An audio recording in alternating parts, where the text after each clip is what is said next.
आप देख रहे हैं PT news UP. PT news UP में आपका स्वागत है। इस वक्त की कुशीनगर से बड़ी खबर आ रही है। यूपी के मुख्यमंत्री योगी आदित्यनाथ व बीजेपी अध्यक्ष जेपी नड्डा पहुंचे कुशीनगर। मंच पर पहुंचकर हाथ हिलाते हुए लोगों का किया अभिवादन। कुछ ही देर में भाजपा प्रत्याशी विजय दुबे के पक्ष में लोगों से वोट करने का करेंगे अपील। कुशीनगर के सखोपर स्थित किसान इंटर कॉलेज में आयोजित है चुनावी कार्यक्रम। यूपी के मुख्यमंत्री योगी आदित्यनाथ व बीजेपी अध्यक्ष जेपी नड्डा पहुंचे कुशीनगर। मंच पर पहुंचकर हाथ हिलाते हुए लोगों का किया अभिवादन। कुछ ही देर में भाजपा प्रत्याशी विजय दुबे के पक्ष में लोगों से वोट करने का करेंगे अपील। कुशीनगर के सखोपर स्थित किसान इंटर कॉलेज में आयोजित है चुनावी कार्यक्रम। ऑटोमोबाइल में हम जापानी गाड़ियों की बात करते थे, आज ऑटोमोबाइल में गाड़ी बनाने में भारत जापान को पछाड़ करके आज तीसरे नंबर का ऑटोमोबाइल मैन्युफैक्चरर और मार्केट बन गया है। तीसरे नंबर। इस्पात में, स्टील में भारत दूसरे नंबर का देश बन गया, दूसरे नंबर का देश। केमिकल्स में भारत का एक्सपोर्ट 106% बढ़ गया और मोबाइल बनाने में भारत 97% मोबाइल अब भारत में बन रहे हैं, 97%। लेकिन राजनीतिक दलों की जब बात आती है तो पूरी दुनिया के अंदर बहुदलीय प्रथा होने के बावजूद भी भारतीय जनता पार्टी दुनिया के सबसे बड़े राजनीतिक दल के रूप में है। प्रधानमंत्री मोदी जी के मार्गदर्शन में जिन्होंने भारतीय जनता पार्टी को दुनिया के सबसे बड़े राजनीतिक दल के रूप में स्थापित करने के लिए अहर्निश प्रयास किया, कड़ी मेहनत की, न दिन देखा, न रात देखा, न सर्दी देखी, न गर्मी देखी, न सामान्य दिन देखे और न सदी की सबसे बड़ी महामारी कोरोना ही देखी। ऐसे लगातार संगठन और विचारधारा के लिए समर्पित आदरणीय राष्ट्रीय अध्यक्ष जी का मैं कुशीनगर की इस पावन धरा पर आप सबकी ओर से, कुशीनगर वासियों की ओर से, प्रदेशवासियों की ओर से हृदय से स्वागत करता हूं, अभिनंदन करता हूं। बहनों और भाइयों, भारतीय जनता पार्टी के लिए देश पहले है, नेशन फर्स्ट। और अगर इसका उदाहरण देखना है, एक कांग्रेस समाजवादी पार्टी के लोग कोरोना कालखंड में गायब थे, इनका एक इटली चला गया था, लेकिन मोदी जी के मार्गदर्शन में आदरणीय नड्डा जी हमारे राष्ट्रीय अध्यक्ष थे, आपने तत्काल मुख्यमंत्रियों से भी आग्रह किया और साथ साथ पूरी भाजपा से कहा कि कोरोना इस सदी की सबसे बड़ी महामारी है। इस समय संगठन का काम नहीं बल्कि सेवा ही संगठन है। जनता जनार्दन की जितनी सेवा हो सकती है वह हमें करना है। और बहनों और भाइयों, उसी का परिणाम था कि केवल भारतीय जनता पार्टी का कार्यकर्ता ही नजर आ रहा था। भारतीय जनता पार्टी ही सेवा के इस मिशन के साथ जुड़ी थी, क्योंकि हमें देश को बचाना था, 140 करोड़ जनता को बचाना था और फिर सेवा का कार्य भी हुआ, फ्री में वैक्सीन भी मिला, फ्री में टेस्ट भी हुआ, फ्री में उपचार भी हुआ। और आज आप देख रहे होंगे मोदी जी ने उसी समय शुरू किया था, 80 करोड़ लोग फ्री में राशन की सुविधा का लाभ प्राप्त कर रहे हैं पूरे देश के अंदर।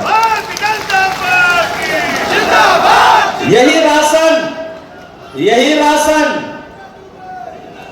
सपा और बसपा के समय में राशन माफिया खा जाते थे, सरकार के दलाल खा जाते थे, गरीब टुकटुकी लगाए देखता रहता था।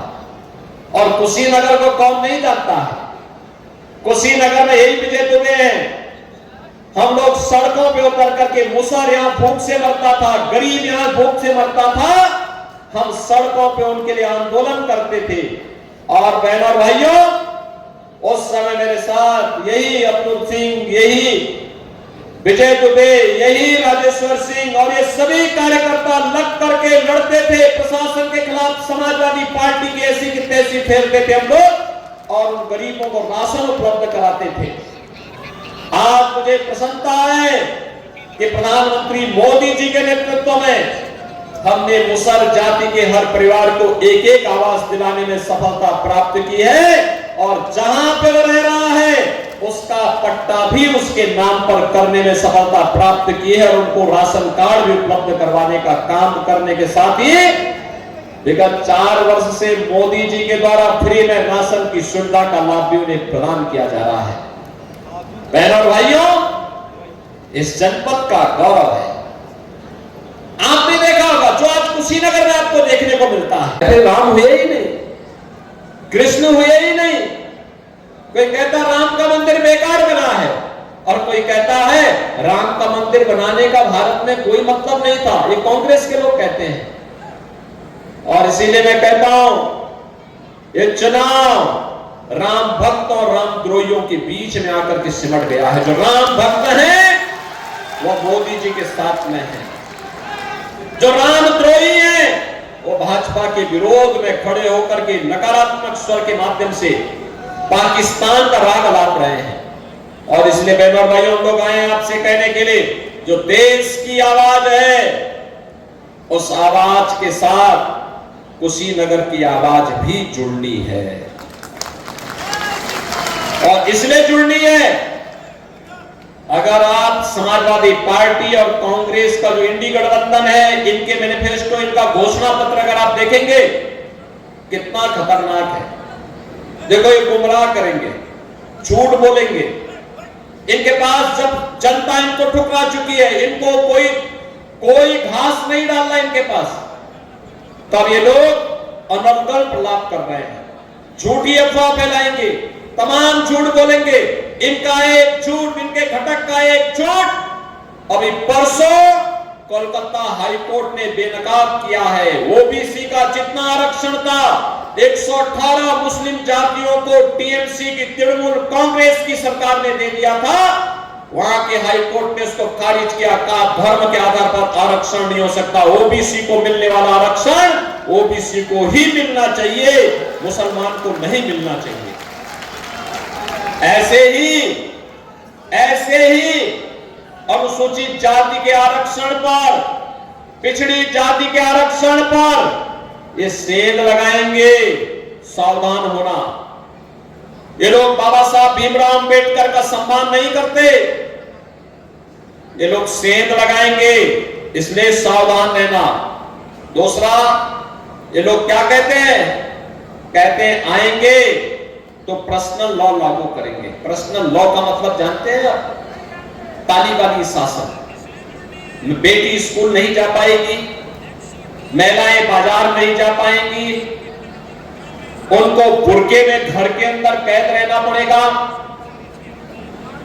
3 तलाक की जो कुप्रथा को मोदी जी ने समाप्त किया, उस 3 तलाक की कुप्रथा को ये लोग फिर से पुनर्जीवित करके उच्छृंखलता और उग्रता को बढ़ावा देने का काम करेंगे। ये लोग बाबा साहब भीमराव अंबेडकर के द्वारा बनाए गए संविधान पर विश्वास नहीं कर रहे हैं, कह रहे हैं पर्सनल कानून लागू करेंगे। अरे देश, कश्मीर में धारा 370 मोदी जी ने समाप्त की, जिससे डॉक्टर श्यामा प्रसाद मुखर्जी जी के उस सपने को साकार किया जा सके। एक देश में एक प्रधान, एक विधान और एक निशान ही रहेंगे और वही रखने की दृष्टि पूरे देश के अंदर आज कश्मीर भी भारत का हिस्सा बना है। आज कुशीनगर का व्यक्ति भी कश्मीर में जाकर के जमीन खरीद सकता है, नौकरी प्राप्त कर सकता है। अन्यथा कांग्रेस ने भी व्यवस्था कर दी थी कि कुशीनगर या उत्तर प्रदेश का कोई व्यक्ति जम्मू कश्मीर में जाकर के जमीन नहीं खरीद सकता था, वहां प्रॉपर्टी नहीं ले सकता था, वहां नौकरी नहीं कर सकता था।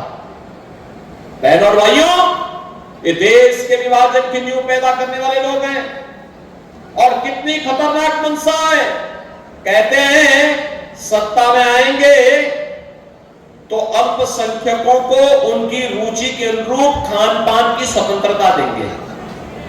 मैं आपसे पूछना चाहता हूं, क्या अल्पसंख्यक और बहुसंख्यक का भोजन अलग अलग होता है क्या?